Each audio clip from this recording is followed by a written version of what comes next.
Սիրելի ջերմուկցիներ, ողջունում եմ բոլորիդ,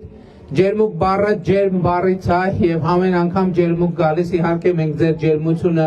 զգում ենք եւ շնորհակալ ենք նաեւ այդ ջերմության համար եւ ուզում եմ ծափերով ողջունենք եկած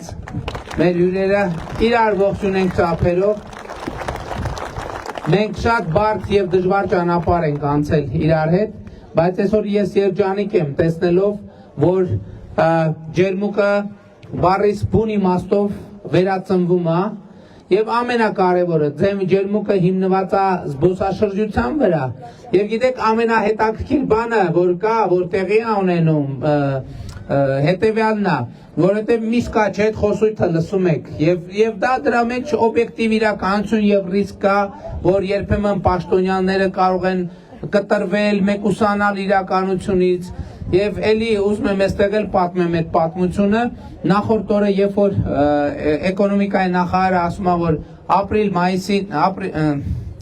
հունվար-ապրիլին Հայաստանում զբոսաշրջությունը 34% աճ է ունեցել եւ ապրիլը նախորդ տարվա համեմատ 39% աճ է ունեցել ես նախարարն ասում եմ պարոն Պապյան այս թվերը ճիշտ է 34-39% աճ մի տարվա ընթացքում ինչքանով է իրատեսական դե ասում եմ ինչ անեմ պարոն վարչապետ հիմի թվերը մեթոդաբանությունն է տա սեկտի համակարգով դա է ցույց տալիս